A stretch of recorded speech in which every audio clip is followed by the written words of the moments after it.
Hello guys, welcome to the mining Gyan. मेरा नाम है देवेंद्र सिंह तोमर और आज हम पढ़ने जा रहे हैं सीएमआर 2017 का चैप्टर नंबर 2 और 3। ये है रिवीजन क्लास नंबर 2, है ना। क्रैश कोर्स है अपना और आप लोग इसको ज्वाइन कर सकते हैं। जितने ज़्यादा लोग हो सके उतने ज़्यादा लोग ज्वाइन करिए और जल्दी से जल्दी अपना ज्ञान बढ़ाइए माइनिंग की फील्ड में। तो चलिए स्टार्ट करते हैं। सबसे पहली चीज़ जो मैंने आपको कल पढ़ा चुका था, इसमें हमने रेगुलेशंस देखे थे। रेगुलेशंस के साथ साथ हम लोगों ने क्या क्या देखा था कि कौन कौन से फॉर्म्स बेसिकली होते हैं। ये आपका चैप्टर नंबर 2 में दिया हुआ था, है ना। अब इसमें थोड़ा सा रंग बिरंगा कर ले इसको पहले।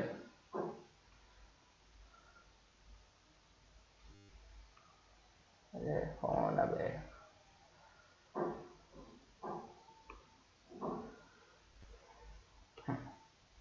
चलिए, तो ये देखिए जैसे कि रेगुलेशन नंबर 3 में दिया फॉर्म 1 है। फॉर्म 1 है किसके लिए है? नोटिस ऑफ ओपनिंग के लिए। 1B नोटिस ऑफ रीओपनिंग के लिए। 1C हो गया notice of closure abandonment and form 1D हो गया डिसकंटिन्यूएंस के लिए, है ना। इसी टाइप से हर एक फॉर्म के बारे में आपको मैंने कल बता दिया था, ठीक।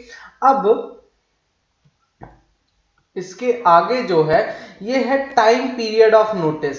मतलब कि अब देखिए फॉर्म तो ठीक है आप लोग याद कर लोगे, लेकिन अब अगर बात करें कि भाई कितने समय पहले ये नोटिस देने हैं आपको, है ना। मेन बात तो ये भी उठती है कि भाई नोटिस कितने समय पहले हम देंगे। जितने भी फॉर्म्स हमें बताए गए हैं ये सारे फॉर्म में जो हम नोटिस देंगे वो कितने समय पहले हम ये नोटिस देंगे, है ना।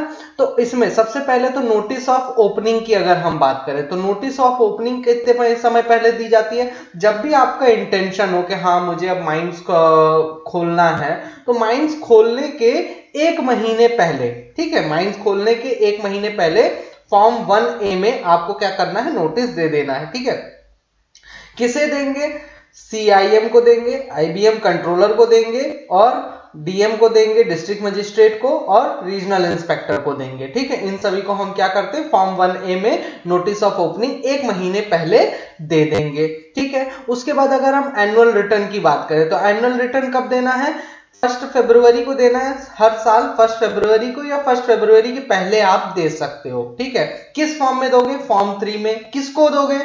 Chief inspector, regional inspector, district magistrate, ठीक। तो इसी टाइप से देखो अब याद करने में आपको यहां से आसानी हो जाएगी कि हाँ ये चीज इतने समय में दी जाएगी, है ना। तो इसको याद करो, रटो, ये सब रटना है आपको, ठीक। उसके बाद नोटिस ऑफ अबैंडनमेंट। अबैंडनमेंट की नोटिस अगर देनी है, एनुअल रिटर्न का मैं थोड़ा सा आपको 1 सेकंड बता देता हूं कि एनुअल रिटर्न में थोड़ा बहुत और भी है कि कब कब कौन सा चीज देना है। देखिए एक तो आपका एनुअल रिटर्न का क्या हो गया कि भैया 1 फरवरी को देना है या उसके पहले देना है, ठीक है। अब मान लीजिए आपका कभी ऑनरशिप में चेंज हो जाता है ना, चेंज इन ऑनरशिप हुआ। ये चीज मैंने इसमें ऐड नहीं की है ना। अधिक जानकारी के लिए आप फुल कोर्स ले सकते हैं। चेंज इन ऑनरशिप की अगर हम बात करें तो ऑनरशिप के लिए क्या करना है आपको?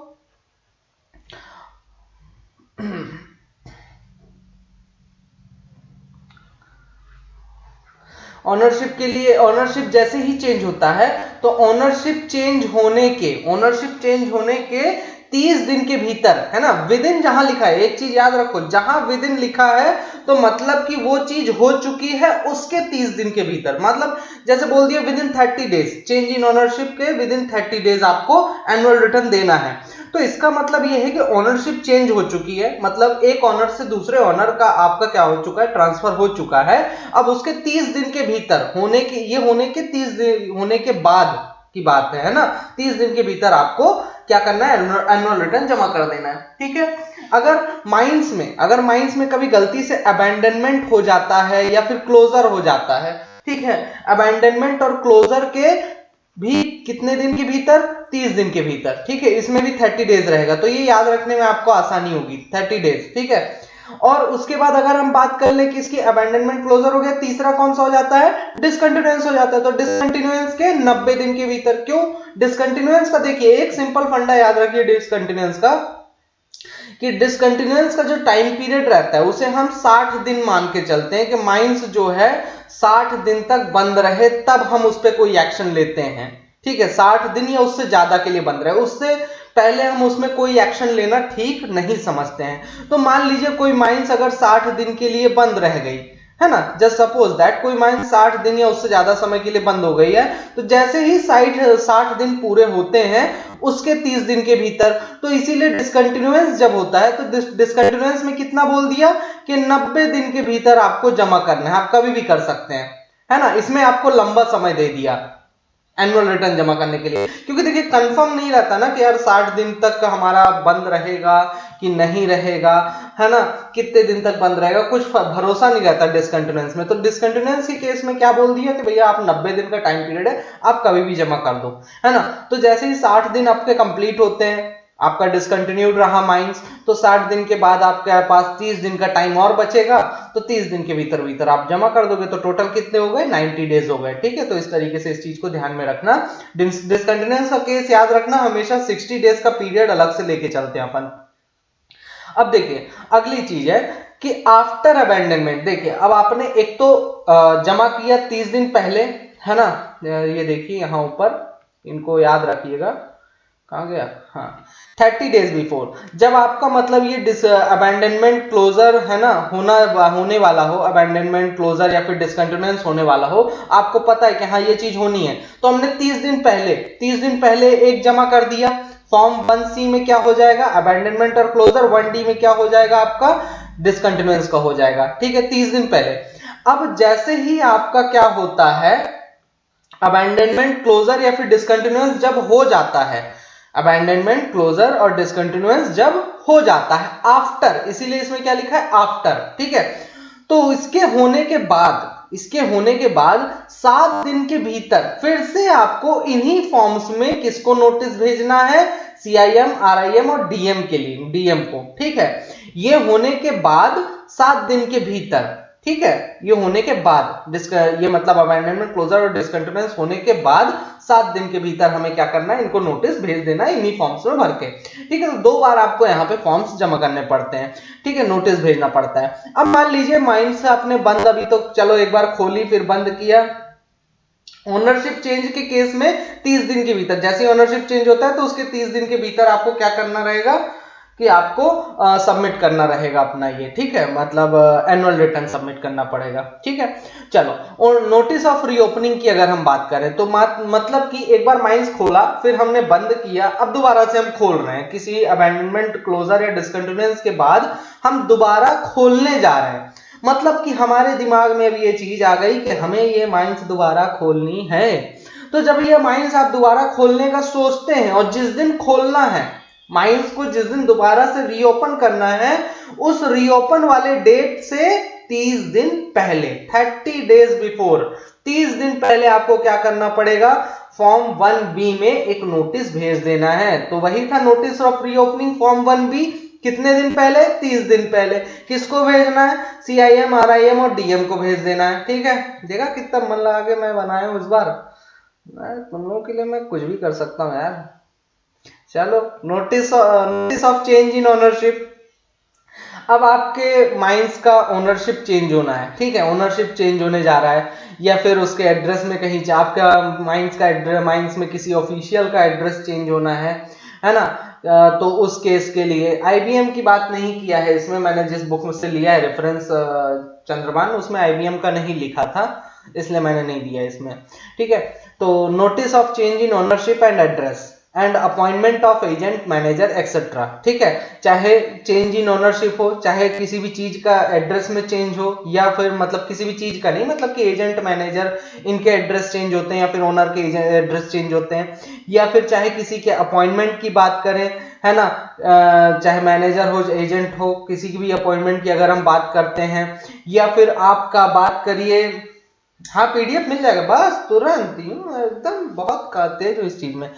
तो या फिर किसी को टर्मिनेशन की बात करें, तो हम इन सभी नोटिसेस को कितने दिन के भीतर भेज देते हैं, जब भी ये चीज हो जाती है, ये सारी कांड जब हो जाते हैं ना, इन कांडों के होने के बाद आपको 7 दिन के भीतर इन सभी चीजों की नोटिस आपको भेजनी है। नोटिस किस फॉर्म में भेजनी है, पर्टिकुलरली हर फॉर्म का मैंने ऊपर आपको दे दिया है, ठीक है, वहां से आप टैली कर सकते हो। इसमें मैंने सिर्फ एक जनरल आइडिया टाइप से दिया कि हाँ ये फॉर्म्स टोटल यूज होते हैं इसमें। 2A हो गया चेंज इन ओनरशिप, 2B हो गया आपका चेंज इन एड्रेस, 2C आपका हो गया एक सेकंड में भी देख लूं, याद नहीं है। हाँ 2C आपका क्या हो गया, हाँ 2C हो गया चेंज इन एड्रेस हो गया, 2A हो गया नेम ऑफ माइन में, माइंस के नाम में चेंज होता है, 2B क्या हो जाता है चेंज इन ओनरशिप, 2C क्या हो जाता है आपका चेंज इन एड्रेस, 2D आपका क्या हो जाएगा अपॉइंटमेंट का, और 2E किसका हो जाएगा टर्मिनेशन का हो जाएगा। ठीक है, किसको किसको भेजेंगे ये नोटिस, पहले के नहीं किया ना, थोड़ा अलसी आ गया था, इस बार के कर रहा हूं, अभी देखो इसको तुरंत अपलोड कर दूंगा मैं, पहले के बनाने पड़ेंगे, अभी कर दूंगा भरोसा रखो। चलो CIM RIM है ना, इनको हम क्या करेंगे नोटिस भेज देंगे। ठीक, चलो नोटिस ऑफ डेंजरस अकरेंस और एक्सीडेंट है ना। अब माइंस में मान लो कोई भी खतरा हो गया भैया, कोई किसी प्रकार का एक्सीडेंट हो गया, तो आप कितने समय पहले ये तो तुम हमको उससे बाहर जाने की बात कर रहा है, क्या बोलते हैं यार उसको, रुक जाओ सोच रहे पढ़ा लेने दो फिर बताते हैं। हाँ तो पीडीएफ नहीं क्या बोलते हैं, नोटिस ऑफ डेंजरस अकरेंस या फिर एक्सीडेंट हम कितने समय पहले भेजेंगे 24 घंटे के भीतर। ठीक है, जब भी आपका एक्सीडेंट हो गया भैया, एक्सीडेंट होने के 24 घंटे के भीतर। ठीक है, हाँ किसी का भी अपॉइंटमेंट हो, बेसिकली ऑफिशियल्स, सारे ऑफिशियल्स की बात नहीं किया है इस बुक से जिसे मैं रेफरेंस ले रहा हूं, उसमें कि सारे ऑफिशियल्स की बात नहीं किया, सर्वेयर और आपका सेफ्टी ऑफिसर, वेंटिलेशन ऑफिसर और असिस्टेंट मैनेजर और मैनेजर और एजेंट। ठीक है, सिर्फ इनकी बात किया है इसने।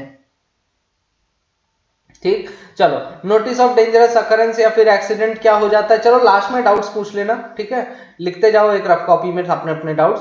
चलो विद इन 24 आवर्स आपको क्या करना है, जब भी आपका एक्सीडेंट होता है तो 24 घंटे के भीतर आपको एक नोटिस भेज देना है। ठीक है, किस फॉर्म में नोटिस भेजेंगे, फॉर्म 4A में। किसको किसको भेजेंगे, चीफ इंस्पेक्टर को, रीजनल इंस्पेक्टर को, डिस्ट्रिक्ट मजिस्ट्रेट को, और इसके साथ ही जो कंपेंसेशन अथॉरिटी है, मतलब भैया इसका एक्सीडेंट हुआ है, सामने वाले कोई भी बंदे का एक्सीडेंट अगर होता है ऑन ड्यूटी, तो उसको कुछ पैसा तो मिलना चाहिए ना, तब तो वो केस नहीं करेगा, नहीं तो केस उसमें ठोक देगा आपके ऊपर, है ना, तो उसको पैसा भी देना पड़ेगा। तो वो पैसा जो अथॉरिटी देती है, जो कंपेंसेशन अथॉरिटी है, उसको भी आपको ये नोटिस भेजना है इस फॉर्म में 24 घंटे के भीतर। ठीक है, हाँ सर्वेयर भी आकाश।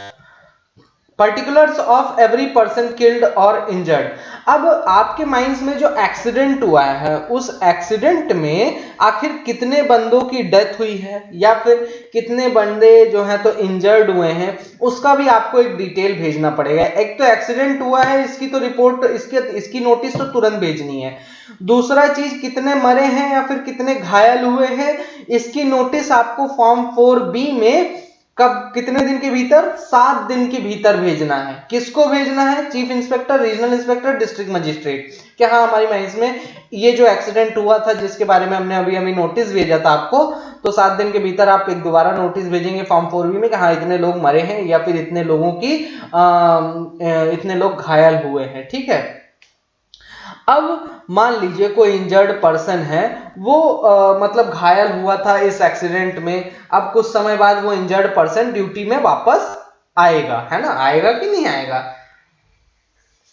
हाँ, इसमें कंपेंसेशन को नहीं सेंड करें, कंपेंसेशन वाला जो है भाई इसमें बस कवर हो जाएगा भाई। ये एक्सीडेंट जो हुआ इससे रिलेटेड कंपेंसेशन अथॉरिटी इसमें बता देगी, जो भी जिसका कंपेंसेशन होगा। ठीक है, एक्सीडेंट में मतलब उसमें आप डिटेल्स दोगे कि हाँ इतने इतने लोग हुए हैं। ठीक है, इसमें भी डिटेल्स जाती हैं और ये अलग से पर्टिकुलर डिटेल्स जाती हैं कि मतलब कि हाँ ये आदमी था, मतलब उसकी पूरी डिटेल, उससे कंपेंसेशन अथॉरिटी को कोई लेना देना नहीं होता है, वो यहाँ पे अपना पूरा डाटा यहाँ से ले लेती है। ठीक है, कंपेंसेशन अथॉरिटी। चलो, तो इंजर्ड पर्सन अब ड्यूटी में वापस लौटेगा, तो जब वो ड्यूटी में वापस लौटेगा तो उस केस में उसके ड्यूटी में लौटने के बाद, है ना, जिस दिन भी वो ड्यूटी में लौटता है उस दिन से 15 दिन के भीतर, within 15 days after returning to duty, duty में रिटर्न आने के बाद 15 दिन के भीतर फॉर्म 4C में चीफ इंस्पेक्टर, रीजनल इंस्पेक्टर को इन्फॉर्म कर देना है कि हाँ ये आदमी ड्यूटी में वापस आ चुका है। ठीक है, डिस्ट्रिक्ट मजिस्ट्रेट को कोई मतलब नहीं है, कोई ड्यूटी में आता है नहीं आता, उसको तो सिर्फ एक्सीडेंट से मतलब है, और कितने लोग घायल हुए कितने लोग मरे उसको जवाब देना है। हाँ, अब ये जो ड्यूटी में वापस आ रहे हैं इनकी जिम्मेदारी अब किसकी हो जाती है, चीफ इंस्पेक्टर रीजनल इंस्पेक्टर की, इसलिए हम सिर्फ इसी से बात करेंगे।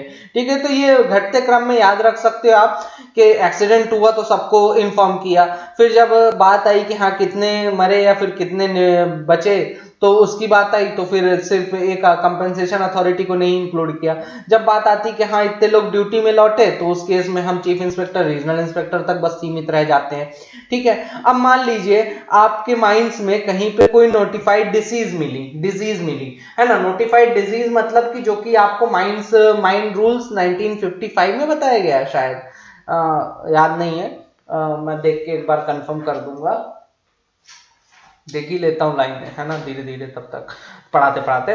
तो जो नोटिफाइड डिसीज है तो उनमें से कोई भी डिसीज के बारे में आपको पता चलता है। ठीक है, कोई भी डिसीज के बारे में आपको क्या चला, पता चल गया कि हाँ यार ये डिसीज तो इस आदमी को हो गई है और ये हमें दिया गया है ना, मतलब हमारे एक्ट वगैरह जहां भी है तो उसमें दिया गया है इस नोटिफाइड डिसीज के बारे में।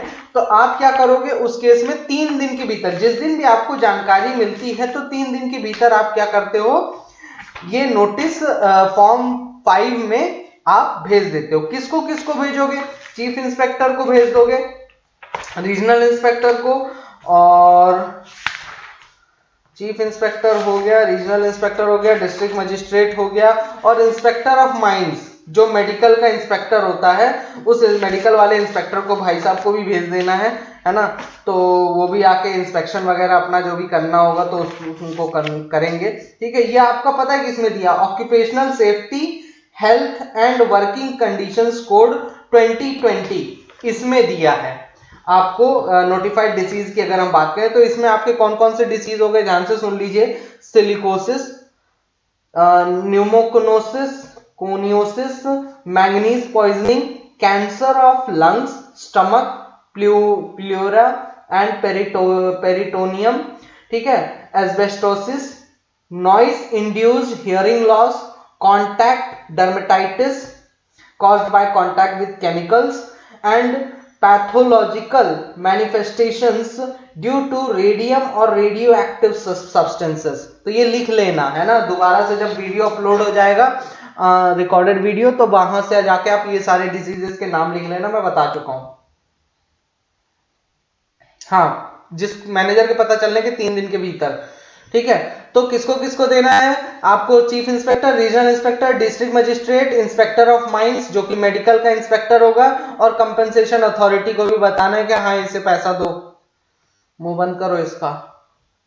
चलो, notice of accident shall be put on the notice board for at least 14 days. जो भी एक्सीडेंट का नोटिस है वो आपको नोटिस बोर्ड पे कम से कम कितने दिन के लिए लगाना है, कम से कम 14 दिन के लिए तो नोटिस बोर्ड पे लगा देना है ना, उससे ज्यादा जितने दिन के लिए लगाना हो तो लगाते रहना। ठीक है, तो एक्सीडेंट होने के 14 से 14 दिन के तक आपको नोटिस बोर्ड पे नोटिस लगा होना चाहिए एक्सीडेंट का। चलिए अब आप बात करते हैं चैप्टर नंबर 3 जिसमें कि बोर्ड ऑफ माइनिंग एग्जामिनेशंस की हम बात करेंगे। तो बोर्ड ऑफ माइनिंग एग्जामिनेशन में टोटल कितने मेंबर्स होते हैं, 5 मेंबर्स होते हैं। ठीक है, जिसमें कि चेयरमैन भी रहता है। ठीक है, चेयरमैन कौन होता है, जो एक्स ऑफिशियो होता है, मतलब चीफ इंस्पेक्टर जो होते हैं वो एक्स ऑफिशियो चीफ इंस्पेक्टर को ही चेयरमैन यहाँ पे बना दिया जाता है। जो मेंबर्स होते हैं उनके पास कौन सी क्वालिफिकेशन होनी चाहिए, माइनिंग इंजीनियरिंग में उनके पास डिग्री होनी चाहिए, और अधिक जानकारी के लिए कि उनके पास क्या क्या मतलब क्या क्या होते हैं, इनके पास क्या क्या क्वालिफिकेशंस होने चाहिए। हर फील्ड से अलग अलग मेंबर को रखा जाता है तो इसलिए वो क्वालिफिकेशंस आप अधिक जानकारी के लिए माइनिंग ज्ञान के फुल कोर्स को ज्वाइन कर सकते हैं। चलिए आगे देखते हैं, बोर्ड मेंबर्स कितने समय के लिए ऑफिस में रह सकते हैं, 3 साल के लिए। ठीक है, बोर्ड मेंबर्स कितने समय के लिए ऑफिस में रह सकते हैं, 3 साल के लिए ऑफिस में रह सकते हैं कोई भी बोर्ड मेंबर। ठीक, तो ये याद रखिएगा। उसके बाद सारी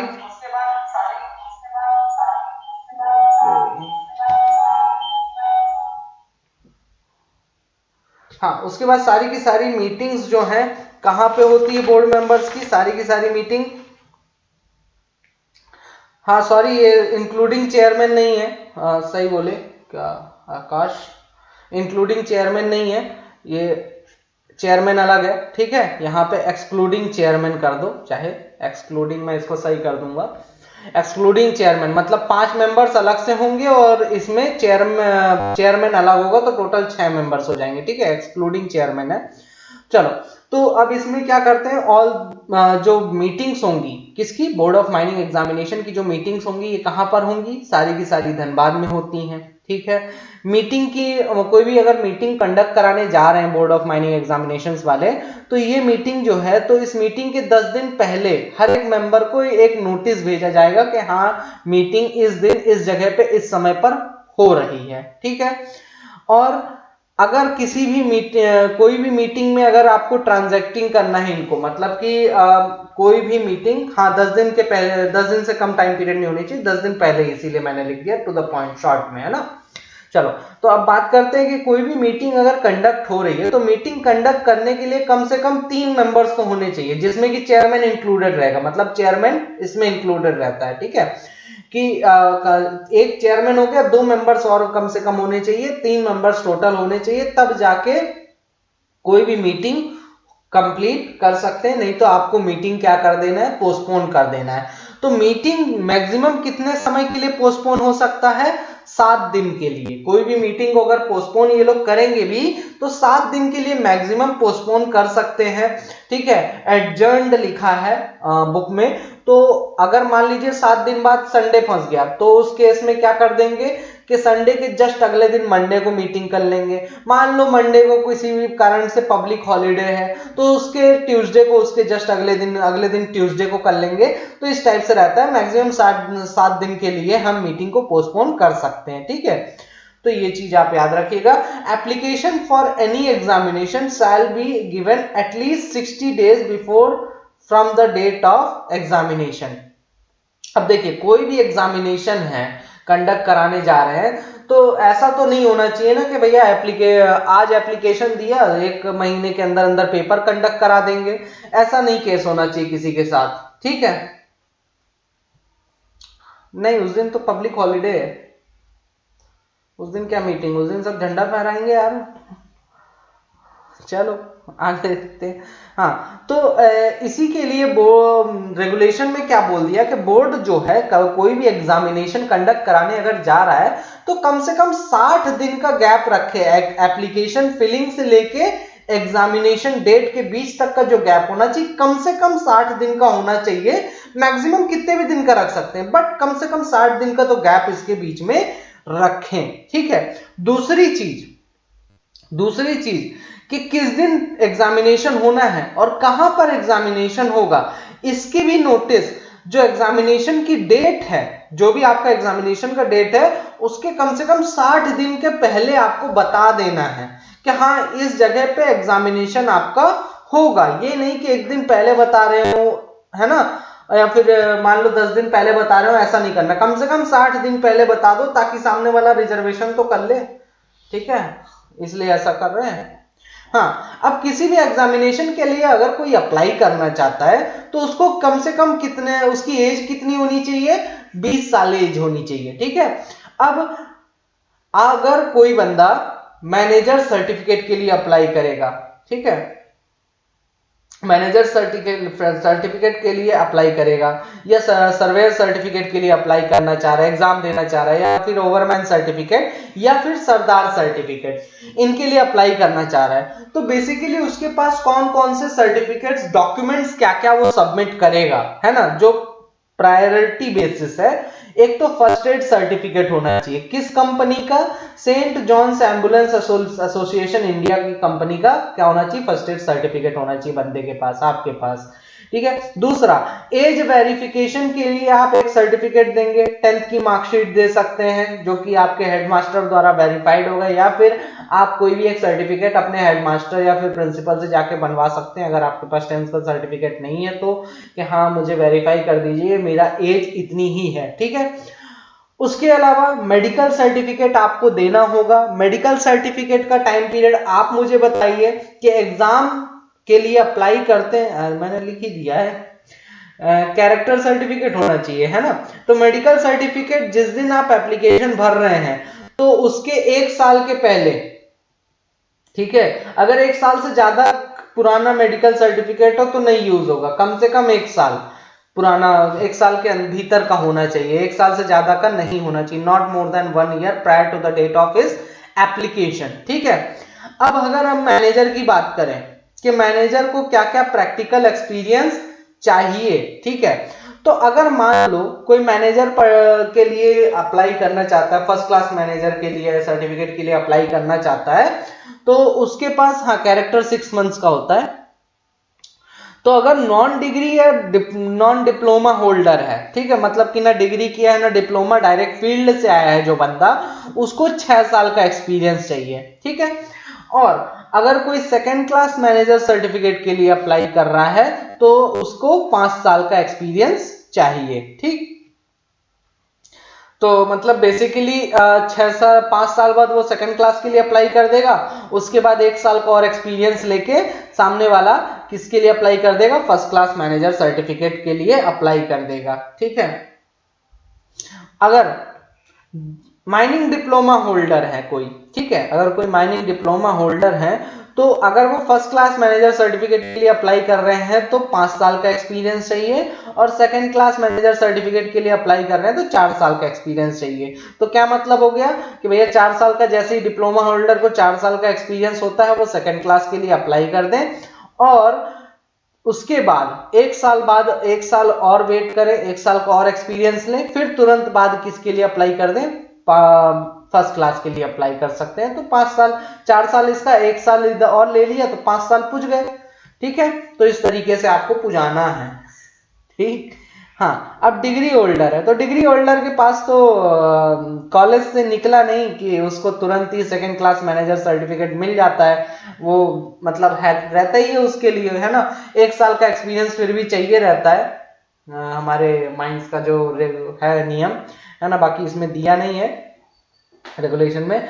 और उसके बाद 2 साल का एक्सपीरियंस, 2 साल का experience first class manager certificate के लिए। तो इसमें क्या हो जाता है कि भैया 1 साल का एक्सपीरियंस तो आप यहां ले लेते हैं, डिग्री होल्डर्स क्या करते हैं 1 साल का एक्सपीरियंस तो यहां लेते हैं तो सेकंड क्लास बन जाते हैं, 1 साल का और एक्सपीरियंस ले लेते हैं तो 2 साल पूछ जाता है तो फर्स्ट क्लास मैनेजर सर्टिफिकेट ले लेते हैं। देखा कितनी जल्दी हम लोग फर्स्ट क्लास मैनेजर बन सकते हैं।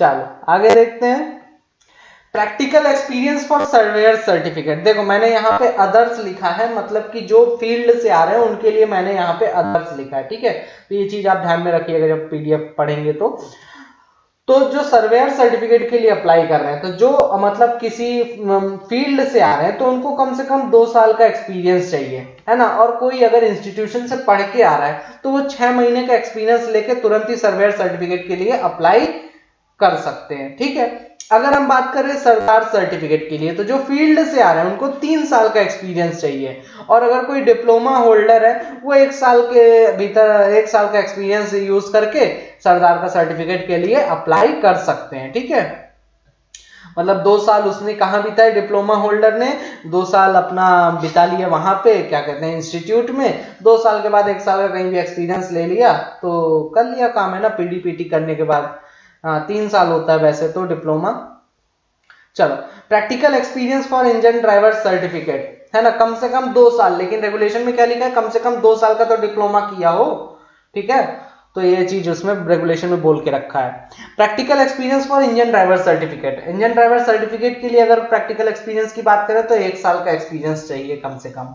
ठीक है, अब आप किसी भी एग्जामिनेशन में कितने अटेम्प्ट दे सकते हैं, किसी भी एग्जामिनेशन के लिए कितने अटेम्प्ट दे सकते हैं, तो 7 अटेम्प्ट टोटल आप दे सकते हैं। ठीक है, एक्सचेंज सर्टिफिकेट के लिए अगर आपको अप्लाई करना है, मतलब कि आपके पास कोल का सर्टिफिकेट है, अनरिस्ट्रिक्टेड रेस्ट्रिक्टेड कुछ भी हो सकता है, आपको मेटल का सर्टिफिकेट चाहिए तो आप मेटल माइंस में 6 महीने का एक्सपीरियंस लीजिए, और 6 महीने का एक्सपीरियंस लेने के बाद आप क्या कर सकते हैं, आप अप्लाई कर सकते हैं एक्सचेंज के लिए। ठीक है, अगर हम बात करें रिटर्न आपके जो सर्टिफिकेट्स हैं उनके कैंसलेशन की या सस्पेंशन की, है ना, कि आपके सर्टिफिकेट्स कैंसिल हो गए या सस्पेंड हो गए किसी भी कारणवश, है ना, अब क्या क्या कारण हो सकते हैं ये आपको अधिक जानकारी के लिए आप माइनिंग ज्ञान का full course app download full course ले सकते हैं।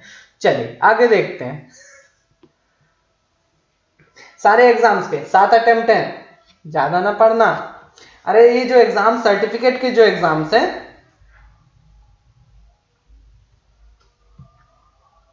नहीं नहीं नहीं, WCL ये तो कॉम्पिटेटिव एग्जाम्स हो गए। ये जो सर्टिफिकेट्स, कितने सर्टिफिकेट्स की बात किया है, चलो ये भी आपको मैं बता चुका हूं फुल कोर्स वालों को, कितने सर्टिफिकेट्स की बात किया है टोटल माइनिंग एग्जामिनेशन, 12 पक्का। अरे शाबाश शाबाश, और 13 और 14। हाँ चलो तब तक बताते रहो, सोचो सबके सब कितने सर्टिफिकेट्स इशू करता है। 7 सिंगल में,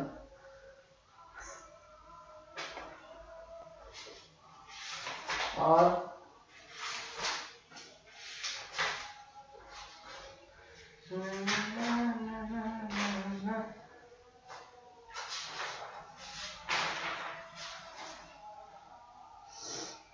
चलो डबल में 12, हाँ 12 सर्टिफिकेट टोटल, ठीक है।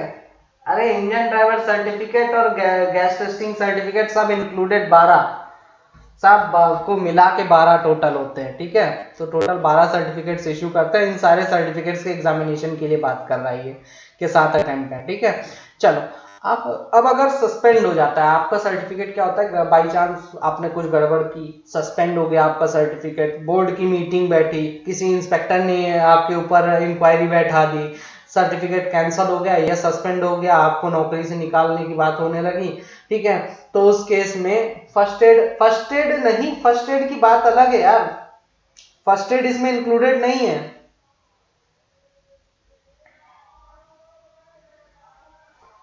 आकाश फर्स्ट एड इंक्लूडेड नहीं है इसमें बोर्ड के एग्जामिनेशंस में।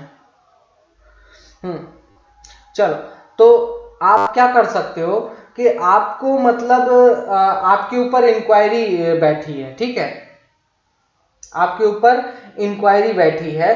तो इंक्वायरी बैठने के केस में क्या होता है कि एक इंस्पेक्टर आता है, इंक्वायरी करता है आपके बारे में, पूरा गलत गलत सलत बोल देगा कि आपका सर्टिफिकेट कैंसिल हो जाए, सस्पेंड हो जाए। लेकिन बोर्ड क्या बोलता है कि ठीक है यार, अगर इंस्पेक्टर की ही बात नहीं सुननी है, जिसके ऊपर ये सारे लांछन लगाए जा रहे हैं, तो उसकी भी तो बात सुननी है, तो वो रिटर्न में अपने बारे में बता दे, है ना, कि भैया उसका क्या पॉइंट ऑफ व्यू है।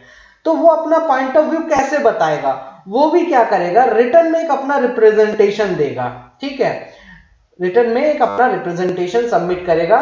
जिस दिन भी बोर्ड की इंक्वायरी हो जाती का मतलब इंस्पेक्टर जो है तो सारे डाटा सबमिट कर देता है बोर्ड के पास, तो वो इंस्पेक्टर क्या करेगा, उसकी एक कॉपी सामने वाले बंदे को भी भेजेगा जिसका सर्टिफिकेट कैंसिल हो रहा है और सस्पेंड हो रहा है। तो वो बंदा क्या करेगा, 30 दिन के भीतर, उसको ये सारी कॉपीज मिलने के 30 दिन के भीतर, हाँ नहीं, जिस दिन डिस्पैच हुई है इसके पास कॉपीज, उस डिस्पैच होने की डेट के 30 दिन के भीतर, याद रखना जिस दिन इंस्पेक्टर ने उसके पास ये कॉपीज क्या की है, डिस्पैच की है, भेजी है, उस डेट से 30 दिन के भीतर, अब पहुंच रही है कब उसको मतलब नहीं, लेकिन उसके 30 दिन के भीतर उसको क्या करना है, अपना एक रिटर्न रिप्रेजेंटेशन वो बंदा सबमिट करेगा बोर्ड के पास।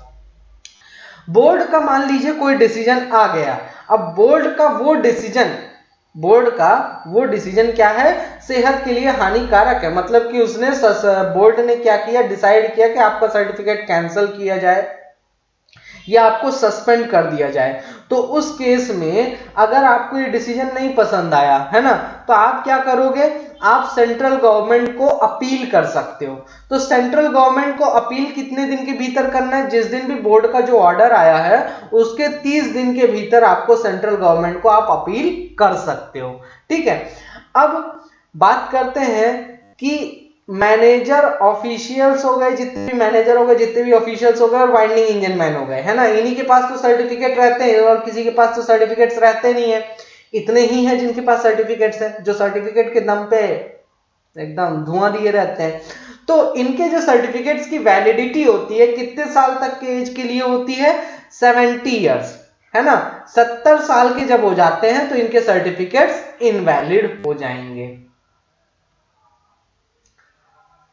ठीक, इनवैलिड हाँ, 15 दिन के भीतर इंक्वायरी रिपोर्ट सबमिट करेगा इंस्पेक्टर, लेकिन ये सब मैं नहीं बताऊंगा, ताकि आपको अधिक जानकारी के लिए फुल कोर्स ज्वाइन करना पड़ेगा। चलो आगे देखते हैं। हो गया, इतना ही था क्या यार आज के लिए? हाँ, आज के लिए इतना ही था।